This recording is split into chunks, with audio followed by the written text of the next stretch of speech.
آج کی گفتگو کا عنوان ہے بچوں کی تربیت میں والدین اور اساتذہ کا کردار۔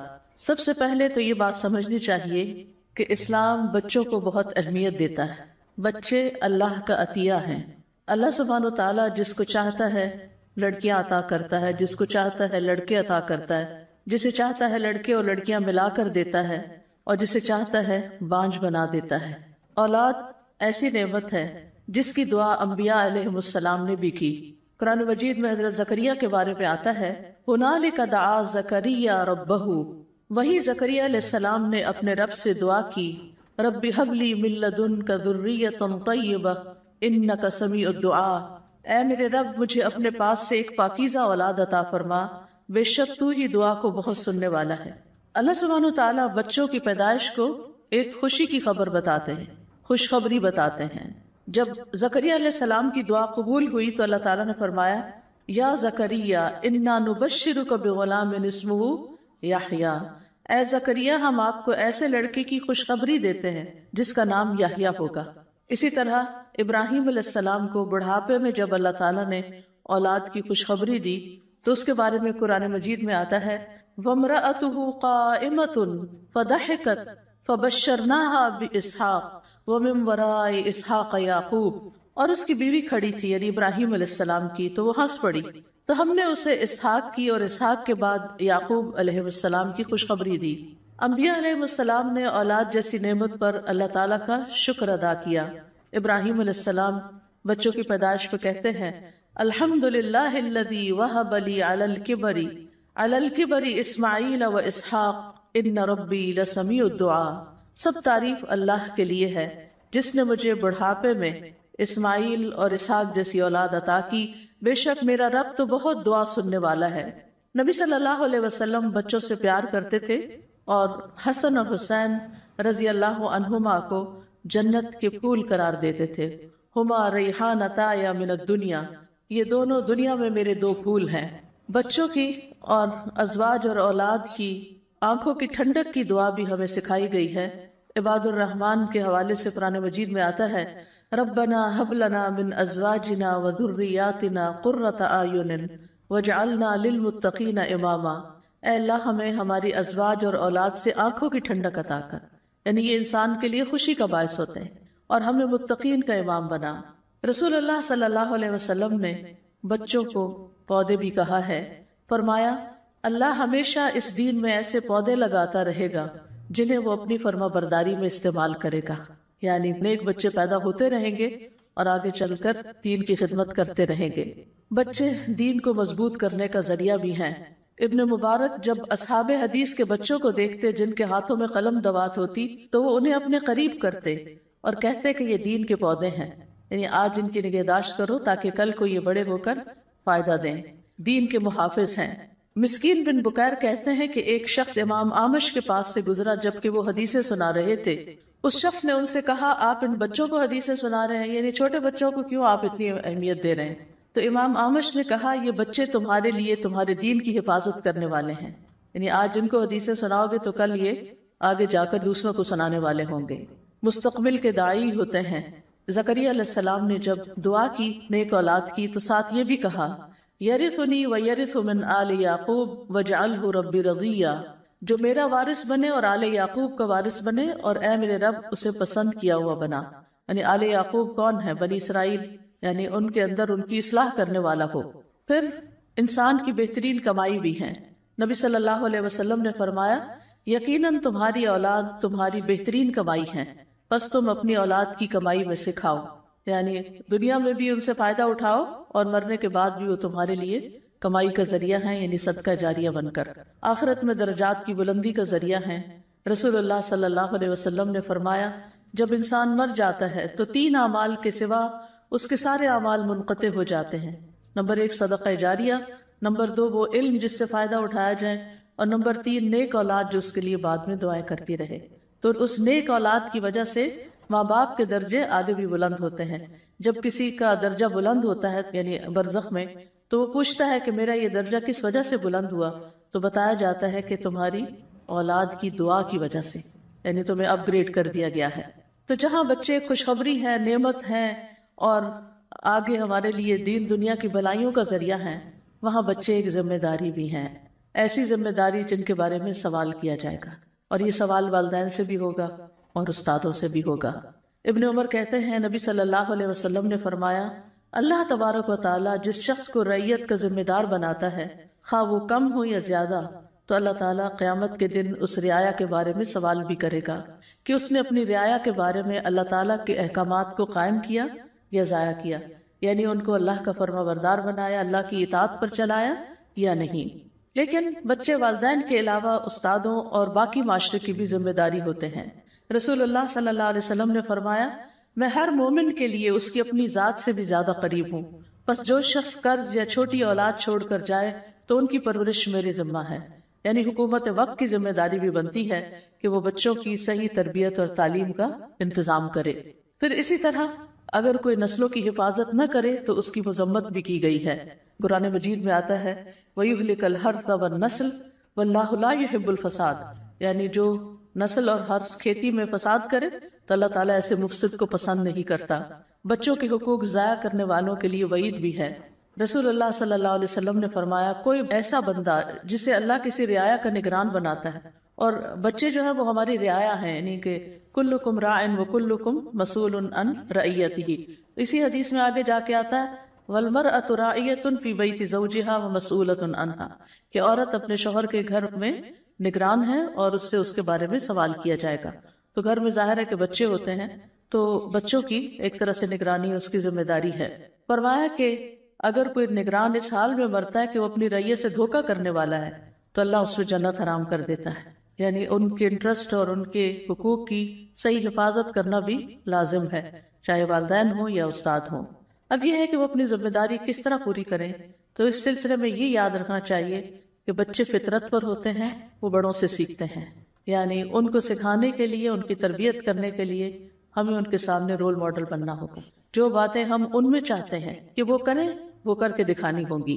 یعنی بچے اگر ایسے ناپسندیدہ کام کرتے ہیں جو والدین کو ناخوش کرتے ہیں تو والدین فوراً ان کو ڈانٹنا شروع کر دیتے ہیں یا ناراض ہونا شروع کر دیتے ہیں، لیکن والدین کو یہ سوچنا چاہیے کہ انہوں نے یہ چیزیں سیکھی کہاں سے ہیں، یہ باتیں کہاں سے آئی ہیں۔ تو ظاہر ہے کہ جب چھوٹے ہوتے ہیں بچے خاص طور پر، تو وہ جو کچھ سیکھتے ہیں گھر سے ہی سیکھتے ہیں۔ ان کا جو مخصوص رویہ ہوتا ہے وہ ان کے ماحول کا نتیجہ ہوتا ہے، جو کچھ وہ محسوس کرتے ہیں، جو وہ دیکھتے ہیں، جو وہ سنتے ہیں، جو وہ کرتے ہوئے اپنے آس پاس پاتے ہیں۔ تو بچوں کی فطرت کا انحصار ان کے بڑوں پر ہے کہ ہر بچے کو اللہ تعالیٰ تو مسلمان ہی پیدا کرتا ہے، لیکن والدین اس کو یہودی یا عیسائی یا مشرک بنا دیتے ہیں۔ تو والدین اور استادوں کی ذمہ داری بنتی ہے کہ بچوں کے ذہن میں صحیح طور پر توحید کا عقیدہ جو ہے وہ راسخ کریں، جس کی مثال ہم حضرت ابراہیم علیہ السلام، حضرت اسحاق علیہ السلام، حضرت یعقوب علیہ السلام کے اندر دیکھتے ہیں کہ انہوں نے آخر دم تک اس چیز کی کوشش کی، جس کی گواہی یوسف علیہ السلام کی وہ اسپیچ دیتی ہے جو انہوں نے جیل خانے میں ان دو لوگوں کے سامنے کی جو ان سے خواب کی تعبیر پوچھنے کے لیے آئے تھے کہ وَاتَّبَعْتُ مِلَّةَ آبَائِي إِبْرَاهِيمَ وَإِسْحَاقَ وَيَعْقُوبَ وَمَا كَانَ لَنَا أَن نُشْرِكَ بِاللَّهِ، ہمارے لیے یہ درست نہیں کہ ہم اللہ کے ساتھ کسی کو شریک ٹھہرائیں۔ تو بڑے جو ہیں وہ بچوں کے لیے ایک رول ماڈل ہوتے ہیں۔ ام المومنین عائشہ رضی اللہ تعالیٰ عنہا کہتی ہیں کہ میں نے عادات، چال چلن اور بات چیت میں رسول اللہ صلی اللہ علیہ وسلم سے سب سے زیادہ مشابہ فاطمہ رضی اللہ عنہا کے علاوہ کسی کو نہیں دیکھا۔ تو ظاہر ہے کہ حضرت فاطمہ نے یہ سب کچھ کہاں سے سیکھا؟ اپنے گھر میں سیکھا، اپنے والد سے سیکھا، یعنی کس کس چیز میں؟ عادات میں، چال چلن میں اور بات چیت میں۔ اسی لیے وہ جنت کی عورتوں کی سردار ہوں گی، اپنے اس اخلاق اور ان طور طریقوں کی وجہ سے جن کی جھلک ان کے کردار کے اندر پائی جاتی ہے جو انہوں نے رسول اللہ صلی اللہ علیہ وسلم سے سیکھے تھے۔ جب بھی فاطمہ رضی اللہ تعالیٰ عنہا آپ کے پاس آتی، آپ ان کی طرف کھڑے ہو جاتے، ان کا ہاتھ پکڑتے، انہیں بوسہ دیتے، انہیں اپنی جگہ پر بٹھا لیتے، اور جب آپ ان کے ہاں جاتے تو وہ اٹھ کر آپ کی طرف بڑھتی، آپ کا ہاتھ پکڑتی، بوسہ دیتی اور آپ کو اپنی جگہ پر بٹھا دیتی تھی۔ یہ تعلق ہے ایک باپ اور بیٹی کا، کتنا خوبصورت تعلق، اور کیا کچھ سکھانے کو ہے اس میں۔ یعنی نبی صلی اللہ علیہ وسلم امت کے لیے تو شفیق تھے ہی، لیکن کس طرح اپنی اولاد کے لیے بھی شفیق تھے، اور شادی کے بعد بھی کتنی محبت کے ساتھ ان سے پیش آتے ہیں، اور حضرت فاطمہ بھی جواباً کتنی زیادہ محبت ان سے کرتی ہیں۔ آج اکثر ماں باپ اس بات پہ پریشان ہوتے ہیں کہ ہمارے بچے منہ توڑ جواب دیتے ہیں، ہماری عزت نہیں کرتے، ہماری بات نہیں مانتے، بات نہیں سنتے، نماز نہیں پڑھتے. یعنی کسی بھی شخص کے پاس بیٹھ جاؤ تو اگر وہ بچوں والا ہے تو سب سے بڑا اس کی زندگی کا مسئلہ اس کے بچے ہی بنے ہوتے ہیں اور ان کی بدتمیزیاں اور بےہودگیاں. لیکن سوچنے کی بات یہ کہ انہوں نے یہ سب کچھ کہاں سے سیکھ لیا، یعنی کیوں وہ ایسے ہو رہے ہیں، اس میں ہماری طرف سے کیا کمی ہوئی. میں سمجھتی ہوں کہ اس وقت صرف والدین اور اسکول کی تربیت ہی کام نہیں کرتی، بلکہ اس سے آگے بچوں کو دنیا کا بہت زیادہ ایکسپوجر ہو گیا ہے اور بہت سی چیزیں وہ اسکرین سے سیکھ رہے ہوتے ہیں اور اس سے بہت سی خرابیاں ان کے اندر آتی ہیں، اور ماحول سے سیکھتے ہیں کیونکہ بچے ایک حد تک ہی گھروں میں رہتے ہیں، اس کے بعد اسکول کالجز وغیرہ میں چلے جاتے ہیں جہاں اپنے آس پاس کے بچوں سے بہت کچھ سیکھ رہے ہوتے ہیں. ایون اگر اسلامک اسکول بھی ہوں تو وہ تو سلیبس کی حد تک اسلام ہوتا ہے. اگر خوش قسمتی سے اچھے مسلمان ٹیچرز مل جائیں تو وہ بچوں کی زندگی میں ایک بڑا رول پلے کرتے ہیں، یا پھر اس کے بعد یہ ہے کہ ان کے آس پاس کے جو دوسرے بچے ہیں. لیکن عموماً دوسرے بچے بھی ایسے ہی گھروں سے آئے ہوئے ہوتے ہیں اور ماں باپ بھی صرف اسکول کا فرض سمجھتے ہیں کہ وہی ان کو سب کچھ بنا دیں اور اپنی ذمہ داری بھول جاتے ہیں، جبکہ یہ ذمہ داری دو طرفہ ہے. والدین کی بھی ہے جن کے پاس وہ دن کے کئی گھنٹے گزارتے ہیں، اور اسکول کی بھی ہے جن کے پاس دن کا ایک بڑا حصہ گزارتے ہیں. تو بچے جو ہیں وہ بڑوں کے نقش قدم پر چلتے ہیں. حضرت انس کہتے ہیں کہ ایک آدمی نے رسول اللہ صلی اللہ علیہ وسلم کی دعوت کی تو میں بھی آپ کے ساتھ چل پڑا. آپ کے سامنے شوربہ رکھا گیا جس میں کدو پڑے ہوئے تھے. رسول اللہ صلی اللہ علیہ وسلم اس میں سے کدو کھانے لگے. آپ کو کدو بہت پسند تھا. انس کہتے ہیں کہ جب میں نے یہ دیکھا تو میں کدو آپ کے سامنے کرنے لگا. میں نے وہ خود نہ کھائے تاکہ آپ کھا لیں، آپ کو پسند ہے. فرماتے ہیں کہ اس کے بعد میں ہمیشہ کدو پسند کرنے لگا. جو کھانا بھی میرے لیے تیار کیا گیا جتنا بھی ہو سکا میں نے اس میں کدو کو ضرور شامل کر لیا، یعنی ہر ڈش میں وہ شامل کر لیا. تو اس سے آپ اندازہ لگائیں کہ صرف آپ کے ایک ایکشن کو دیکھ کر کہ کسی کی دعوت میں آپ کدو چن چن کے کھا رہے ہیں تو انہوں نے بھی زندگی بھر کے لیے اس کو اپنا لیا. وہ ایسا انداز ہوگا، وہ ایسی ادا ہوگی کہ حضرت انس رضی اللہ عنہ کے دل میں اتر گئی. عبید بن جریج کہتے ہیں کہ انہوں نے عبداللہ بن عمر سے کہا، اے ابو عبد الرحمن، میں نے آپ کو 4 ایسے کام کرتے ہوئے دیکھا ہے جو آپ کے ساتھیوں کو کرتے ہوئے نہیں دیکھا. وہ کہنے لگے، اے ابن جریج وہ کیا ہے؟ ابن جریج نے کہا کہ میں نے طواف کے وقت دیکھا کہ آپ 2 یمانی رکنوں کے سوا کسی رکن کو ہاتھ نہیں لگاتے. دوسرا میں نے آپ کو سختی جوتے پہنے دیکھا. تیسرا میں نے دیکھا آپ زرد رنگ استعمال کرتے ہیں. چوتھا میں نے دیکھا کہ جب آپ مکہ میں تھے لوگ ذی الحج کا چاند دیکھ کر احرام باندھنے لگتے، آپ 8ویں تاریخ تک یوم ترویہ تک احرام نہیں باندھتے تھے. تو عبداللہ بن عمر نے جواب دیا کہ دوسرے ارکان کو تو میں اس لیے نہیں چھوتا کیونکہ میں نے رسول اللہ صلی اللہ علیہ وسلم کو یمانی رکنوں کے علاوہ کسی رکن کو چھوتے ہوئے نہیں دیکھا. سختی جوتے میں اس لیے پہنتا ہوں کہ میں نے دیکھا کہ رسول اللہ صلی اللہ علیہ وسلم ایسے جوتے پہنے ہوئے تھے جن پر بال نہیں تھے، آپ انہی پر وضو کرتے تو میں بھی انہی کو پہننا پسند کرتا ہوں. زرد رنگ کی بات یہ ہے کہ میں نے رسول اللہ صلی اللہ علیہ وسلم کو زرد رنگ رنگتے ہوئے دیکھا، میں بھی اسی رنگ سے رنگنا پسند کرتا ہوں. اور احرام باندھنے کا معاملہ یہ ہے کہ میں نے رسول اللہ صلی اللہ علیہ وسلم کو اس وقت تک احرام باندھتے ہوئے نہیں دیکھا جب تک آپ کی اونٹی آپ کو لے کے چلنا پڑتی، یعنی 8ویں تاریخ کو.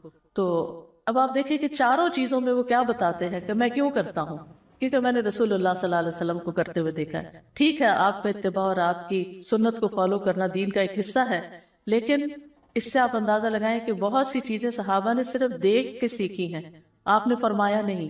وہ صرف نوٹ کرتے تھے، دیکھتے رہتے تھے کہ کیا ہو رہا ہے اور جو دیکھتے تھے وہی کرنے لگتے تھے. آج بچے کیوں نہیں کرتے؟ کیونکہ ہم بڑے نہیں کرتے.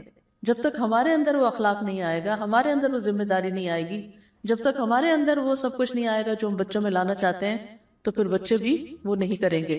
تو بچوں کی تربیت کے لیے سب سے پہلا نقطہ جو ہے یا سب سے پہلا اصول جو ہے وہ ہے عملی نمونہ بننا. عمل کر کے دکھائیں، جو کروانا ہے وہ کر کے دکھائیں. جس چیز کی آپ کی زندگی میں امپورٹنس ہوگی، جس چیز سے آپ محبت کرتے ہوں گے، جو آپ کی چاہت ہوگی، وہ خود بخود بچوں میں ٹرانسفر ہوتی جائے گی الا ماشاء اللہ. تو والدین اور معلم سب سے پہلے خود دین پر کاربند ہوں. حضرت عائشہ کہتی ہیں جب سے میں نے ہوش سنبھالا میں نے یہی دیکھا کہ میرے والدین دین اسلام قبول کر چکے تھے، یعنی میں نے ان کو اسلام پر ہی پایا. بچوں کو اگر ہم نیک بنانا چاہتے ہیں تو خود نیک بنیں، اور جب والدین نیک ہوں گے تو اللہ سبحانہ وتعالیٰ ان کی اولاد میں خیر ڈال دے گا. بعض اوقات ہم پریشان ہوتے ہیں بچپن میں، جب وہ چھوٹے ہوتے ہیں ہمارے ہاتھوں میں ہوتے ہیں، ہم ان کی ہر لحاظ سے اچھی تربیت کرنے کی کوشش کرتے ہیں. جب بڑے ہوتے ہیں بڑا ایکسپوجر ملتا ہے، باہر نکلتے ہیں تو اپنی مرضیاں کرنے لگتے ہیں. لیکن اس میں بھی انسان کو تسلی رکھنی چاہیے کہ اللہ سبحانہ وتعالیٰ ضرور ان کو پلٹائے گا، کیونکہ اللہ تعالیٰ ان بچوں کی حفاظت کرتا ہے دین کی کہ جن کے والدین صالح ہوتے ہیں. جیسے سورۃ الکہف میں ہمیں پتہ چلتا ہے کہ حضرت خضر نے ان بچوں کی دیوار بنا دی تھی جن کے بستی والوں نے انہیں کھانا بھی نہیں کھلایا تھا. کس لیے بنائی تھی؟ موسیٰ علیہ السلام کے پوچھنے پر انہوں نے بتایا کان ابوہما صالحا فاراد ربک ان یبلغا اشدہما ویستخرجا کنزہما، کہ ان کے والد نیک تھے، باپ نیک تھا، تو تیرا رب چاہتا تھا کہ اس سے خزانے محفوظ رہے اور بڑے ہو کر یہ اس کو استعمال کر سکیں. تو بہت سے ماں باپ اس بات پہ بھی غمگین رہتے ہیں اگر ہمیں کچھ ہو گیا تو ہمارے بچوں کا کیا ہوگا. آپ اللہ کے ساتھ مخلص ہو جائیں، آپ کے بچوں کو اللہ سنبھال لے گا. کل ہی مجھے اپنی ایک کزن کے پاس جانے کا اتفاق ہوا. اس کا ینگ بیٹا میڈیکل کالج میں پڑھتا تھا، رات کو سویا صبح اٹھا نہیں، تو بہت بڑا حادثہ تھا. میں کل تعزیت کے لیے گئی تھی اس کے پاس. یہ میری کزن جو ہے مجھ سے عمر میں کوئی 10-15 سال بلکہ زیادہ، شاید 20-22 سال چھوٹی ہوں گی. تو یہ چھوٹی سی بچی تھی، تو میری خالہ کو کینسر ہو گیا تو میں ان کو اپنے پاس لے آئی تھی اور میرے گھر میں میرے خالہ 1-2 سال رہی ہوگی. میں نے اسکول میں داخل کروایا اور پھر میں PhD کے لیے گئی تو واپس بھیج دیا اس کو. تو وہ ایک بالکل جیسے ماں بیٹی کا تعلق ہوتا ہے، کچھ اس طرح کا بھی تعلق. تو یہ بہت ینگ تھی، یعنی کہ بہت چھوٹی عمر کی تھیں جب ان کی والدہ فوت ہو گئی تھی، اور 5 بچوں کو چھوڑ کے، اور ایک چھوٹا تو بالکل گود والا بچہ تھا. تو کل ڈیٹیل سے میں نے سب کے حالات پوچھے. ماشاءاللہ سب کے سب ویل اسٹیبلشڈ اور اپنے پاؤں پہ کھڑے ہیں اور اپنی بہترین زندگی گزار رہے ہیں.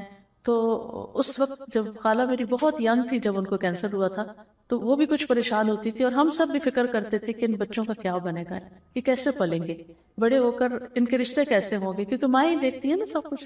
یعنی اب ہم یہ سمجھتے ہیں کہ ہم ٹھیکیدار ہیں اور ہم ہی سب کچھ کرنے والے ہیں، لیکن یہ ہے کہ اگر ہم اللہ پہ بھروسہ کر لیں اور اپنے اعمال کو درست کر لیں تو اللہ سبحانہ وتعالیٰ ہمارے بچوں کی بھی ٹیک کیئر کر لے گا. وہ ان کا والی و وارث ہے، ہم سے زیادہ وہ ان کا مالک ہے، ہم تو ٹیمپرریلی ان کو دیے گئے ہیں. تو یہ ایک حقیقت ہے، اور یہ سورۃ کہف کی آیت یہ بہت بڑا سبق ہمیں سکھاتی ہے. وَكَانَ أَبُوهُمَا صَالِحًا. تو عبداللہ بن مسعود جب رات میں نوافل ادا کرتے تو اپنے سامنے چھوٹے بچے کو سویا ہوا دیکھ کر کہتے تھے من اجلک یا بنیہ، تیری خاطر ہے میرے بیٹے، یہ تیری خاطر میں یہ نوافل ادا کر رہا ہوں، یعنی تیرے روشن مستقبل کے لیے. اور روتے ہوئے اللہ سبحانہ وتعالیٰ کے فرمان کو دہرایا کرتے تھے وَكَانَ أَبُوهُمَا صَالِحًا، کہ اللہ میں یعنی صالح بننے کی کوشش کر رہا ہوں تاکہ ان بچوں کی صحیح تربیت ہو سکے. پھر اسی طرح یہ ہے کہ قول و فعل میں تضاد نہ ہو، ہم ان کو کہیں کچھ اور خود کچھ اور کریں، تو یہ کنٹرڈکشن بھی ان کی تربیت میں خلل ڈالتی ہے. پھر اسی طرح یہ ہے کہ خود عمل کر کے دکھانا چاہیے، اور اگر ہم چاہتے ہیں کہ بچوں کا اخلاق اچھا ہو تو اپنے اخلاق کو سب سے پہلے بہتر بنانے کی ضرورت ہے. ابو عبداللہ الجدلی کہتے ہیں میں نے عائشہ رضی اللہ عنہا سے کہا کہ رسول اللہ صلی اللہ علیہ وسلم کا اپنے گھر والوں کے ساتھ کیسا اخلاق تھا. انہوں نے کہا وہ تمام لوگوں میں سب سے زیادہ اچھے اخلاق والے. یہ ایک بیوی کی گواہی ہے جو خود بھی عمر میں بہت ینگ تھی. کوئی بےہودہ کام یا فحش گفتگو کرنے والے یا بازاروں میں شور مچانے والے نہیں تھے. وہ برائی کا بدلہ برائی سے نہیں دیتے تھے بلکہ معاف کر دیتے اور درگزر کر جاتے تھے. یہ تھا آپ صلی اللہ علیہ وسلم کا اخلاق جس کی گواہی گھر والوں نے دی. آج ذرا ہم اپنے گھر والوں سے پوچھیں کہ وہ ہمارے اخلاق کی کیا گواہی دیتے ہیں، وہ کیا کہتے ہیں کہ ہم کتنے با اخلاق ہیں، اور خصوصاً اپنے ہی بچے وہ ہمیں کیا گریڈ دیں گے، کتنے مارکس دیں گے. پھر اسی طرح یہ ہے کہ انس بن مالک کہتے ہیں، یہ بھی تو بچے ہی تھے 10 سال کے جب ان کو نبی صلی اللہ علیہ وسلم کی خدمت میں لایا گیا. وہ کہتے ہیں کہ نبی صلی اللہ علیہ وسلم گالی گلوچ کرنے والے نہیں تھے، نہ ہی فحش گوئی کرنے والے، نہ کبھی لعنت کرنے والے. جب کبھی ہم میں سے کسی سے ناراض ہوتے تو صرف اتنا فرماتے کہ اس کو کیا ہو گیا ہے، اس کی پیشانی خاک آلود ہو. اور پیشانی خاک آلود ہونے کا مطلب یہ ہے کہ اور زیادہ نماز پڑھے، اللہ کی عبادت کرے، کہ ماتھا زمین پہ مٹی پہ تبھی لگتا ہے جب انسان سجدہ کرتا ہے. پھر آپ تندخو اور سخت مزاج نہیں تھے. قرآن پاک نے اس بات کی گواہی دی ہے فَبِمَا رَحْمَةٍ مِّنَ اللَّهِ لِنْتَ لَهُمْ، اللہ کی رحمت کی وجہ سے آپ ان کے لیے نرم دل ہیں. لَوْ كُنْتَ فَظًّا غَلِيظَ الْقَلْبِ لَانفَضُّوا مِنْ حَوْلِكَ، اگر آپ بدخلق اور سخت دل ہوتے تو یہ آپ کے آس پاس سے بکھر جاتے. تو اس لیے بہت ضروری ہے کہ بچوں کے ساتھ سختی نہ کی جائے اور ڈسپلن کے نام پر تندخو رویے اختیار نہ کیے جائیں، بلکہ ان کے لیے آسانی پیدا کی جائے. نبی صلی اللہ علیہ وسلم نے فرمایا بے شک اللہ نے مجھے مشکلات میں ڈالنے والا اور سختی کرنے والا بنا کے نہیں بھیجا، بلکہ مجھے آسانی کرنے والا اور معلم بنا کر بھیجا ہے. اللہ تعالیٰ خود رفیق ہے اور رفق یعنی نرمی کو پسند کرتا ہے. نفرت اور اختلاف گھروں کے اندر نہیں ہونا چاہیے. اگر والدین میں یا ٹیچرز میں باہم کسی قسم کی کوئی چپکلش ہو، آپس کی لڑائی جھگڑے ہوں، بہت زیادہ اختلافات ہوں، ایک دوسرے کی رسپیکٹ نہ کرتے ہوں، تو بچے کبھی رسپیکٹ کرنا بڑوں کی نہیں سیکھتے. تو اگر ہم چاہتے ہیں کہ ہمارے بچے بڑوں کی عزت کرنے والے ہوں تو بہت ضروری ہے کہ ہم خود بڑے ایک دوسرے کی رسپیکٹ کرنے والے. ٹھیک ہے اختلاف ہو جاتا ہے، دو کوئی بھی لوگ، اور ویسے بھی مرد اور عورت ایک نہیں ہوتے، مردوں کی اپنی طرح سوچ ہوتی ہے، عورتوں کی اپنی سوچ ہوتی ہے. تو ہسبینڈ وائف کے اندر ہر چیز میں اتفاق ہو نہیں سکتا، اختلاف ہو لیکن ایک لحاظ کے ساتھ، ایک تمیز کے ساتھ، ایک ادب کے ساتھ، اور یہ انتہائی ضروری ہے. پھر اسی طرح بچوں سے کیے ہوئے وعدے پورے کرنے چاہیے، پریشان کن کیفیات میں ان کی گھبراہٹ دور کرنی چاہیے، تسلی دینی چاہیے، مشکل حالات میں خود ان کے لیے سہارا بننا چاہیے، ان کے درمیان ایک ٹرسٹ پیدا کرنا چاہیے. دوسری اہم چیز تربیت میں جو بہت ضروری ہے وہ ہے ان کے دل میں اللہ اور اس کے رسول کی محبت ڈالنا. ہم کوشش کرتے ہیں وہ ہم سے محبت کریں، ہمارے خاندان سے محبت کریں، اس ملک سے کریں، اس سے کریں، اس سے کریں، ٹھیک ہے، باقی محبتوں کی بھی اپنی جگہ ہوتی ہے، لیکن سب سے زیادہ ان کے دل میں محبت کس کی ہونی چاہیے؟ اللہ اور اس کے رسول صلی اللہ علیہ وسلم. تب وہ اللہ کی اطاعت کرے، تب وہ رسول صلی اللہ علیہ وسلم کی اطاعت کرے، تب وہ ان کو بڑا مقام دے گے. لیکن اگر ہم ہر وقت اپنے سے ہی ڈراتے رہے اور اپنا ہی لالچ دلاتے رہے تو پھر بات نہیں بنے گی. یہ لازم ہے کہ ان کے دل میں یہ خیال ڈالیں کہ اللہ دیکھ رہا ہے. کیونکہ اگر اب یہ کہیں گے کہ تمہارے ابا کو بتاؤں گی، اس کو بتاؤں گی، یوں پٹائی کروں گی، یہ تربیت کی باتیں نہیں ہیں. تو صرف رولز یا اصول یا ڈسپلن کے نام پہ سختی کرنا جو ہے یہ درست نہیں. عبداللہ بن عباس رضی اللہ عنہما سے مروی ہے کہ ایک دن میں رسول اللہ صلی اللہ علیہ وسلم کے پیچھے سوار تھا تو آپ نے فرمایا، اے لڑکے میں تجھے چند کلمات سکھا رہا ہوں، اللہ کے احکام کی حفاظت کرو، اللہ تمہاری حفاظت کرے گا. اور یہ اس وقت بالکل بچے تھے ابھی عبداللہ بن عباس، اور کتنی بڑی بڑی باتیں سکھاتی ہیں آپ نے. اللہ کے احکام کی حفاظت کرو، تم اسے اپنے سامنے پاؤ گی. جب مانگو اللہ سے مانگو، یہ بچوں کو سکھانے کی چیز ہے. جب مانگو، کچھ بھی چاہیے اللہ سے مانگو. جب مدد چاہو اللہ سے چاہو. جان رکھو اگر ساری دنیا مل کر تمہیں کوئی فائدہ پہنچانا چاہے تو فائدہ نہیں دے سکتی سوائے اس کے جو اللہ نے تمہارے لیے لکھ دیا ہے. قلم اٹھا لیے گئے اور صحیفے خشک ہو گئے. اور اسی طرح اگر ساری دنیا مل کے تمہیں کوئی نقصان پہنچانا چاہے تو کوئی نقصان نہیں دے سکتی. کتنا بہادر اور جری بنا دیا کہ کوئی تمہیں کچھ نقصان نہیں دے سکتا. اللہ کی حفاظت تمہارے ساتھ ہونی چاہیے.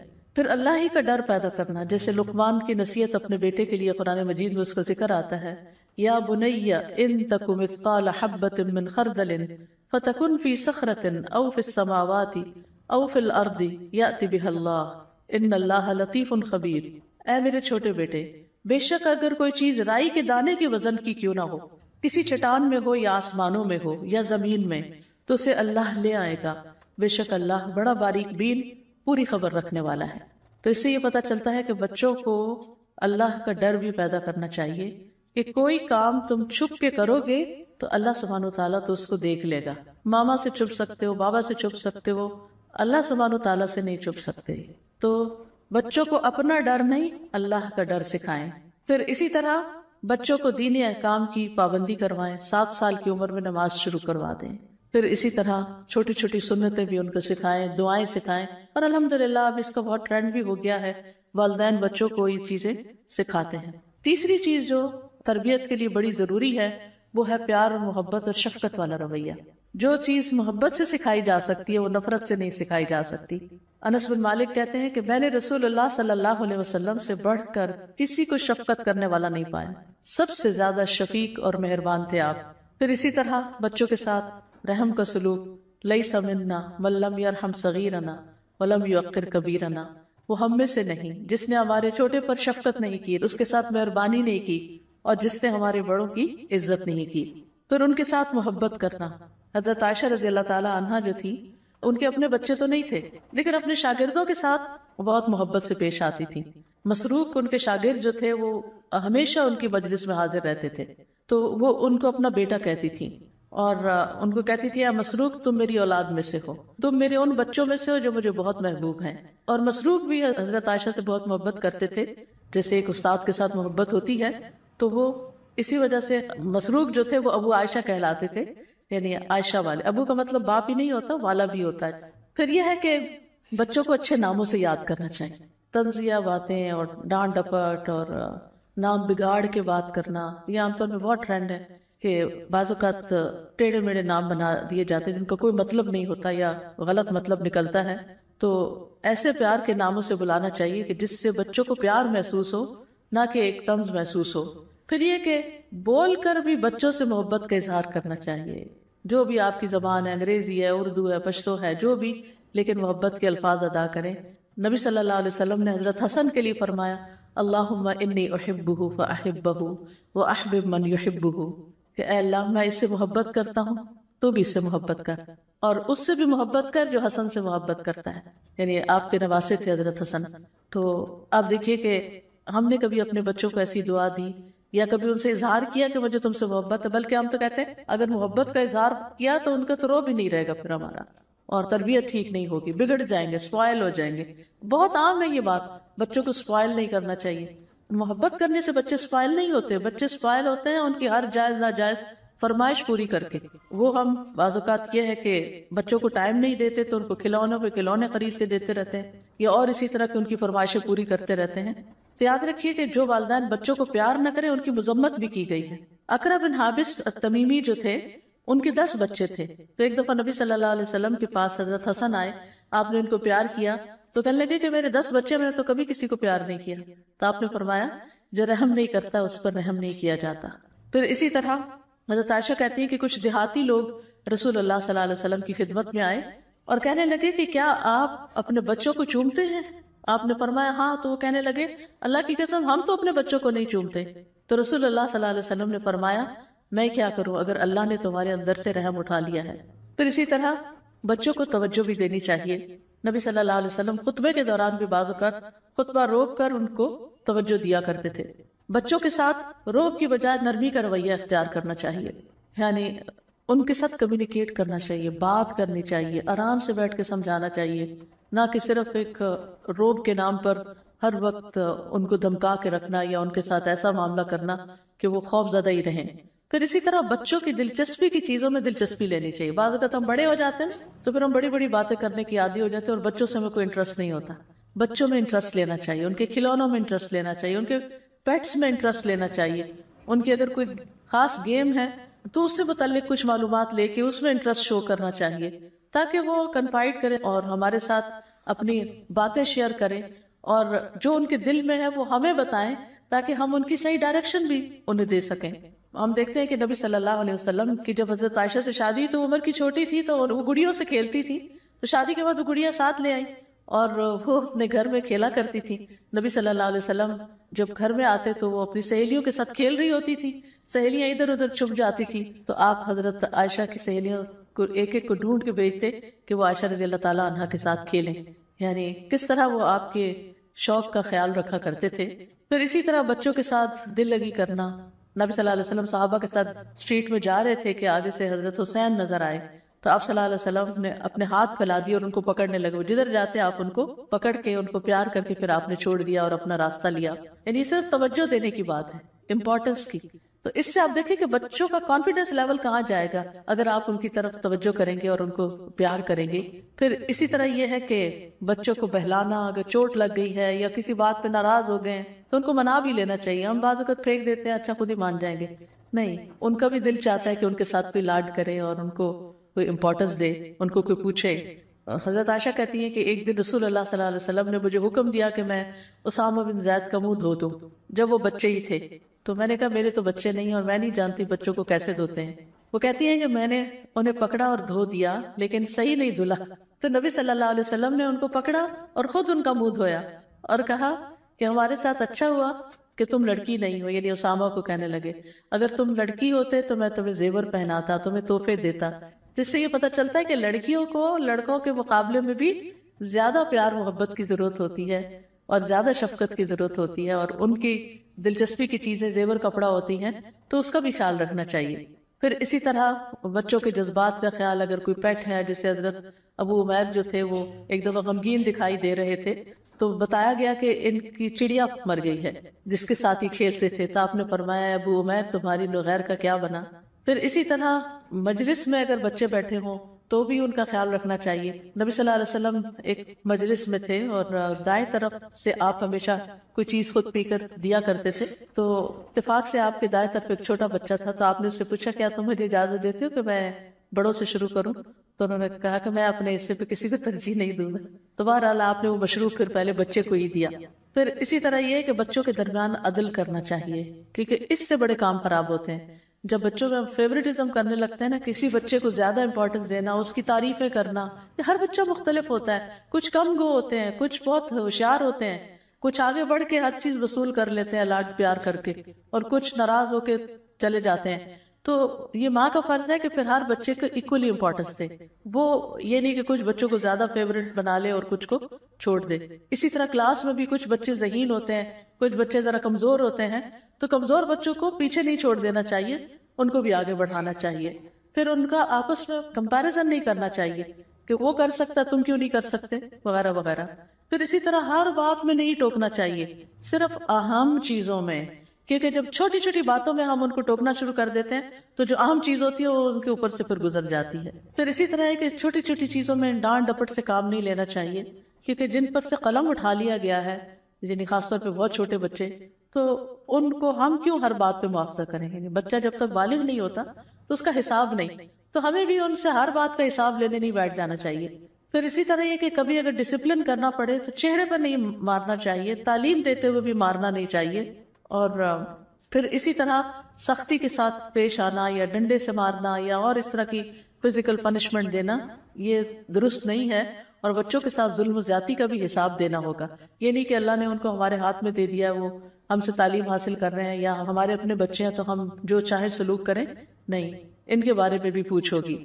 چوتھی چیز ہے بچوں کی کردار سازی، ان کو اخلاق سکھانا، کیونکہ لاڈ پیار میں ایسا نہ ہو کہ وہ بد اخلاق ہو جائے. تو بچوں کو عمدہ اخلاق بھی سکھانا چاہیے، بیٹے ہوں بیٹیاں ہوں، کیونکہ بعض اوقات بچے بدتمیزی کرتے تو ماں باپ ہنسنا شروع کر دیتے ہیں، اس سے ان کو اور شے ملتی ہے اور گڑبڑ کرتے ہیں. تو اس سے بچنا بڑا ضروری ہے. اچھے اخلاق کی تعلیم دینی چاہیے. اور اس سلسلے میں سورۃ لقمان کی جو آیات ہیں وہ بہت زبردست ہے کہ کس طرح لقمان علیہ السلام نے اپنے بچے کو نصیحت کی تھی، یا بنی اقم الصلاۃ وامر بالمعروف وانہی عن المنکر واصبر علی ما اصابک. بچے کو سکھایا جا رہا ہے واصبر علی ما اصابک، اے میرے چھوٹے بچے نماز قائم کرو، نیکی کا حکم دو، برائی سے منع کرو، اور اس مصیبت پر صبر کرو جو تمہیں پہنچے. یقیناً یہ ہمت کے کاموں میں سے ہے. لوگوں کے لیے اپنا رخسار نہ پھلاؤ، منہ بنا کے بات نہ کرو. کتنی چھوٹی سی بات کا بھی نوٹس لیا گیا کہ موڈ آف کر کے لوگوں سے بات نہیں کرو، زمین میں اکڑ کے نہ چلو. اللہ کسی اکڑنے والے فخر کرنے والے سے محبت نہیں کرتا. اپنی چال میں درمیانہ روی اختیار کرو، اپنی آواز پست رکھو، والیوم لو رکھو. یہ قرآن کا حکم ہے، لقمان علیہ السلام کی زبانی بات سکھائی گئی ہے. بے شک سب آوازوں سے بری آواز یقیناً گدھوں کی آواز ہوتی ہے.